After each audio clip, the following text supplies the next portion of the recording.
Hi అండి. అందరికీ నమస్కారం. Welcome to my channel. ఈ వీడియోలో ఏపీ ప్రభుత్వ పెన్షనర్స్ అందరికీ ఇప్పుడే అందిన శుభవార్త. 65 ఏళ్లకే అదనపు పెన్షన్.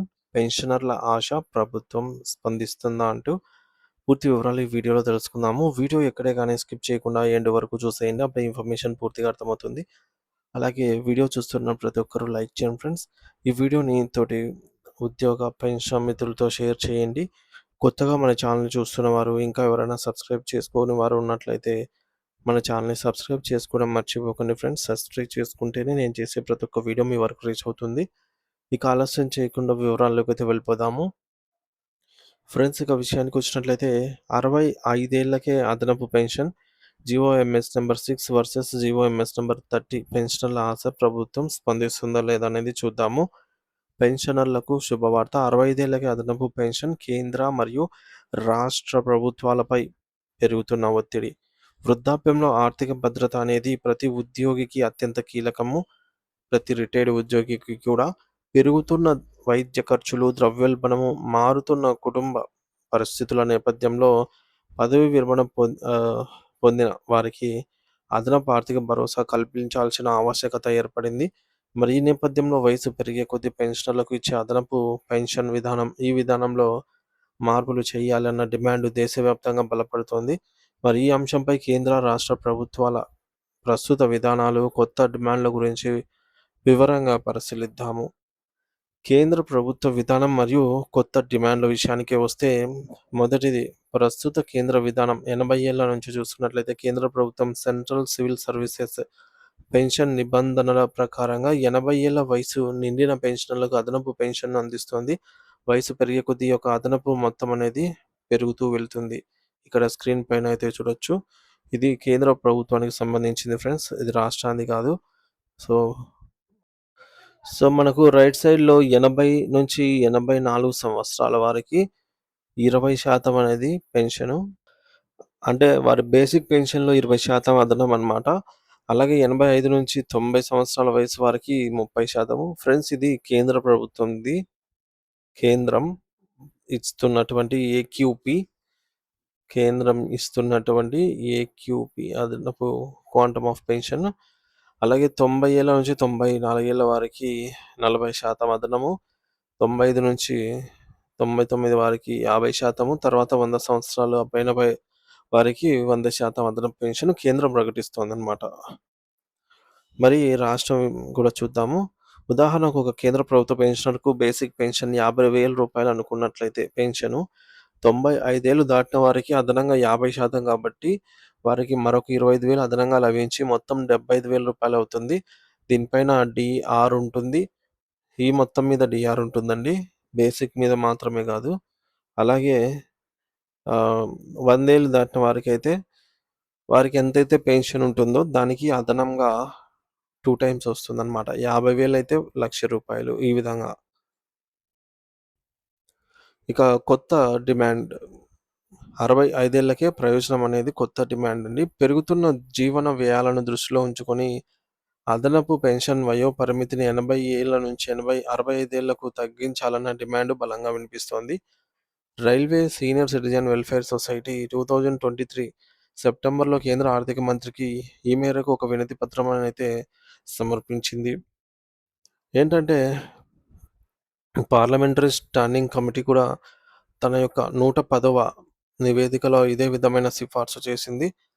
ఇక ప్రతిపాదిత విధానం 65 ఏళ్లకు 5% ఇవ్వాలి అని ప్రతిపాదించారనమాట. 110వ నివేదికలో పెన్షనర్స్ అయితే వారు 65 ఏళ్ళు వచ్చిన వారికి ఒక 5% నుంచి పెంచుకుంటూ 70 ఏళ్ళు వచ్చిన వారికి 10% చేసి 75 ఏళ్ళు వచ్చిన వారికి 15% పెంచి 80 ఏళ్ల వారికి ప్రస్తుతం ఏదైతే ఉందో 20% తర్వాత 30% ఈ విధంగా పెంచుకుంటూ మిగిలినది రిమైనింగ్ ఇదివరకు మనం చూసిన టేబుల్‌లో లాగానే మంజూరు చేయండి అని నివేదికను సమర్పించడం జరిగింది. Department of pension and pensioners welfare ఈ యొక్క ప్రతిపాదనను సమర్పించినప్పటికీ ఆర్థిక మంత్రిత్వ శాఖ ఆర్థిక పరిమితుల కారణంగా చూపుతూ ఉంది. మరి తుది నిర్ణయం ఇంకా వెలువడలేదు. అయితే ఈ అంశం ప్రస్తుతం ప్రభుత్వ పరిశీలనలో ఉంది అని సమాచారము. సో, ప్రభుత్వం అయితే ఆర్థికంగా సరిపోవడం లేదని అయితే చూపిస్తోంది. ఇంకా మరి ఆంధ్రప్రదేశ్ పరిస్థితి పెన్షన్ల పోరాటం. కేంద్రం ఒక విధానాన్ని అనుసరిస్తుంటే ఆంధ్రప్రదేశ్‌లో అదనపు పెన్షన్ భిన్నంగా ఉంది అన్నమాట. ఇక్కడ పెన్షనర్లు తమ ప్రయోజనాలను తగ్గించారని ఆరోపిస్తూ ప్రభుత్వంతో పోరాడుతున్నారు. యాక్చువల్‌గా 10వ పీఆర్సీ సిఫార్సులలో 70 ఏళ్లు నిండిన వారికి 10% వచ్చేదండి. 15% ఇవ్వాలని సిఫార్సు చేసేదన్నమాట మొదట్లో. గత ప్రభుత్వ నిర్ణయం జీవోఎంఎస్ నంబర్ 6 డేటెడ్ ఆన్ 2019 జనవరి 12 70 ఏళ్ల వారికి 10% మాత్రమే అదనపు పెన్షన్. ఆ పైన 5% పెంపును అమలు చేసింది. పెన్షనర్స్ 70 ఏళ్ళు నిండిన వారికి 15% ఇవ్వాలి అని జెప్పేసి కోరగా, ప్రభుత్వం 10% ఇస్తాము. తర్వాత 5 ఏళ్లకు పెంచుకుంటూ వెళ్తామని జెప్పేసి ఏక్యూపీ నిబంధనలు జారీ చేశారు. మరి ప్రభుత్వం మార్పు. ప్రస్తుతం GOMS number 30 dated on February 1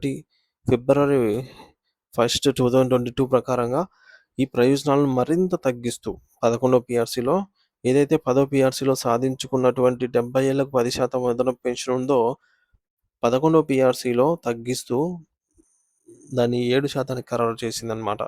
ఆంధ్రప్రదేశ్‌లో ప్రస్తుతం పెన్షన్ విధానం వచ్చేసి 70 సంవత్సరాలు పైబడిన వారికి 7%, 75 సంవత్సరాలు పైబడిన వారికి 12% మాత్రమే ఉంది. ఇదివరకు ఇక్కడ 10%, ఇక్కడ 15% ఉండేది. 3% కోత విధించారనమాట 11వ పీఆర్సీ ద్వారా. దీన్ని పునరుద్ధరించాలి అని జెప్పేసి ఉంది. ఈ నిర్ణయం వల్ల పెన్షనర్లు తీవ్రంగా నష్టపోతున్నారని కొత్త ప్రభుత్వం ఈ ఉత్తర్వులను పునఃసమీక్షించి 10వ పీఆర్సీ సిఫార్సులకు అనుగుణంగా ప్రయోజనం కల్పించాలని వారు గట్టిగా కోరుతున్నారు. పెన్షనర్ల ఆశలు. దేశవ్యాప్తంగా పెన్షనర్లు తమ వృద్ధాప్య జీవితాన్ని గౌరవంగా, ఆర్థికంగా స్వతంత్రంగా గడిపేందుకు అదనపు పెన్షన్ విధానాన్ని సవరించాలని కోరుతున్నారు. దీనిని కేవలం ఆర్థిక అంశంగా మాత్రమే కాకుండా మానవతా దృక్పథంతో చూడాలనేది వారి వాదన. 65 ఏళ్లకే అదనపు పెన్షన్ ప్రయోజనాన్ని విస్తరించడంపై కేంద్ర ప్రభుత్వం అలాగే రాష్ట్ర ప్రభుత్వాలు తమ విధానాన్ని పునఃసమీక్షించడంపై పెన్షనర్ల సంఘాలు ఆశాభావం వ్యక్తం చేస్తూ ఉన్నాయి. మరి ప్రభుత్వాలు సానుకూలంగా స్పందించి వృద్ధాప్యంలో పెన్షనర్లకు మరింత అండగా అయితే నిలుస్తాయి అని చెప్పేసి పెన్షనర్లు ఆశిస్తున్నారు. మొత్తానికి ఏదైతే 110వ స్టాండింగ్ కమిటీలో పెన్షనర్ల సంఘం నివేదిక సమర్పించిందో 65 ఏళ్ల వారికి ఒక 5% నుంచి మొదలుకొని మిగతావి ఇంప్లిమెంట్ చేయాలని చెప్పేసి ఏదైతే సమర్పించారో లేఖను, అదేవిధంగా ఏపీలో కూడా 60 సంవత్సరాల నుంచి దాటిన వారికి అంటే 65 ఏళ్ల నుంచి 70 ఏళ్ల వయసు వారికి 5%తో మొదలుకొని తర్వాత 10% ఈ విధంగా పెంచుతూ ఇవ్వాలి అని చెప్పేసి అయితే ఈ మేరకు పెన్షనర్ల నుంచి డిమాండ్ ఉంది అన్నమాట.